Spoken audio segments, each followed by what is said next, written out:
The feature race today, the Ardina handicap for the air and low over 1800 meters. 6 entered, 5 declared to face the starter, and we give you the full field. Beginning with Prince of the Glen, backcourt by Glen Stull out of Culini Princess.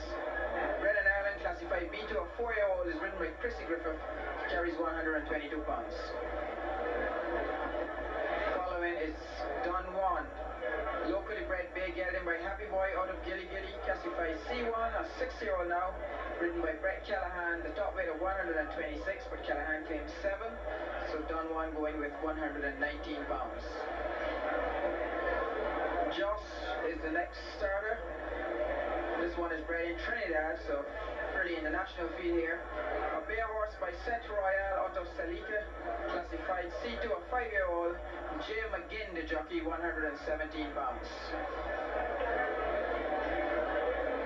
And Red Hour is horse number 4, bred in the USA.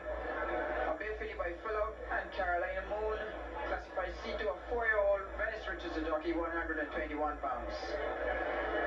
And our final starter bred in Jamaica. So we have 5 horses bred in 5 countries. Valial, a backcourt by Element out of Arbitus, classified C1, a 4-year-old. Jeff Brown, the jockey, 120 pounds. These are some of the people that have to steer horse racing here in Barbados, and they're doing an excellent job at the revival of horse racing. We have the excellent payments we had in race 2, 3 directors of the Barbados Turf Club. But we join the commentators now for the Ardina handicap, the feature race today, over 1800 meters for the air and lower. They're on their way, ladies. Fourth race this afternoon is the Ardina handicap. Well, there's about a mile to run, and the leader is Prince of the Glen on the inside. This one shows first, then Don Juan on the outside. Between horses comes Red Aura, on the outside is Valial. 7.5 furlongs to run down the chute for the first time, and pulling hard in front, head high, is Don Juan. On the inside, Prince of the Glen. On the outside, Red Aura. Valial also pulling hard. Josh tucked in on the inside. The proverbial blanket could cover him as they come by us here with 6 furlongs to run. Don Juan is the leader, 2.5 lengths back to Valial on the outside, pulling his way into second place, and Prince of the Glen on the inner. Red Aura tracks, Josh on the inside. 5.5 furlongs to run, and it is still Don Juan by 2.5 from Valial, who goes very smoothly on the outer. So does Prince of the Glen, Red Aura, and Josh. They're going very slowly as they go down the back straight with 4.5 furlongs to go. They begin to pick it up a little bit, and it is still Don Juan by 2.5 from Valial.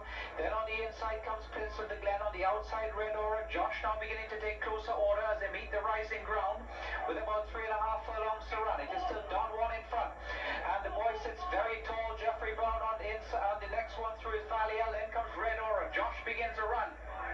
Prince of the Glen begins to drop away as the pace is really turned on. Don Juan still has it by 3/4 from Valial, who's under a full steam now.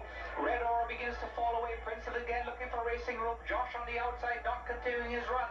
As they come back to the top of the straight with a furlong and a half to go, it is still Don Juan. Here comes Valial with a strong run on the outer.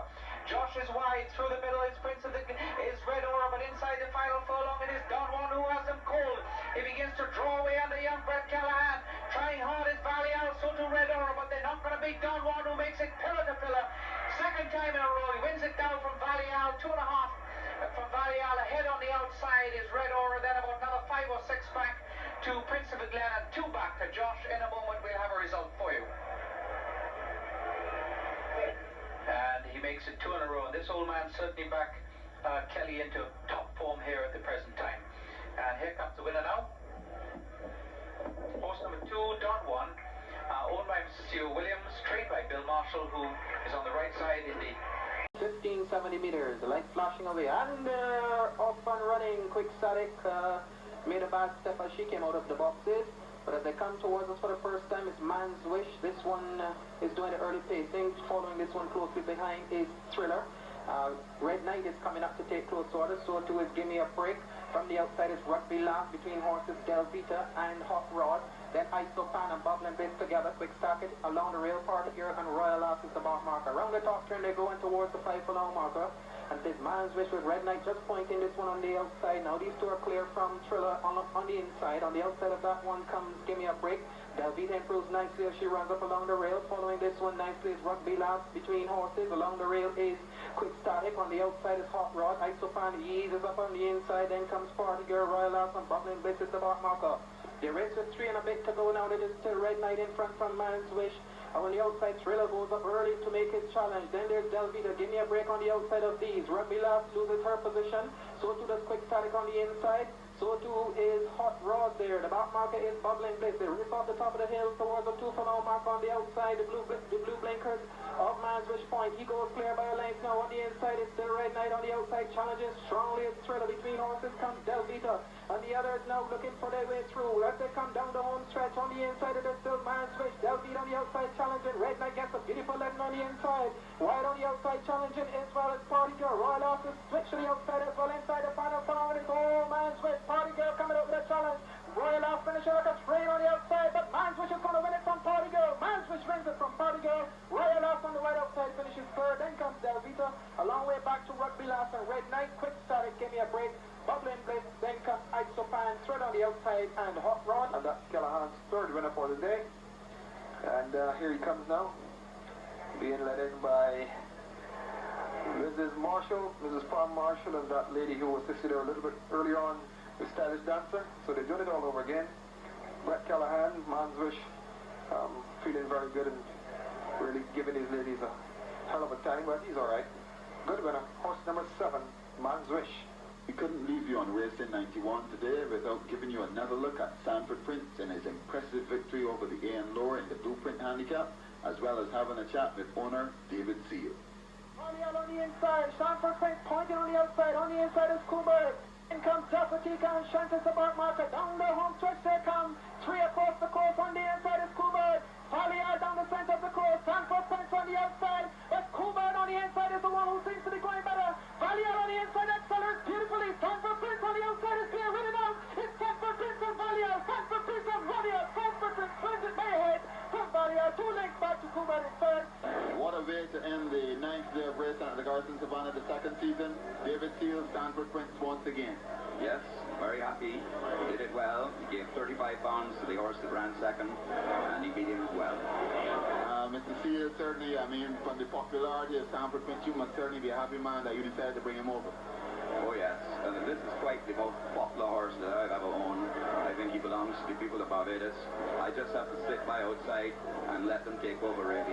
But he's such a decent horse, he gives no trouble whatsoever.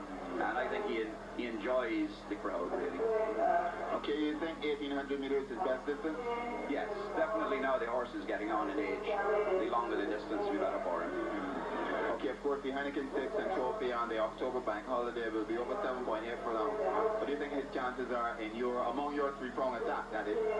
Yes, I think we have quite a strong attack, actually. And I don't know. It depends on how the races run, really and truly. Going a mile, Coolbert's going to be a hard horse to beat in going 7.8 furlongs.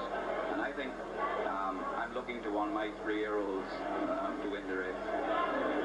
Okay, the 1992 Coxford Gold Cup is not so far away now. I'm sure many Barbadians, perhaps all who were present at the Garden Savannah, and indeed it was a good crowd, would be quite happy if Sanford Prince were to run take part in 1992 Coxford Gold Cup. You thinking that far ahead?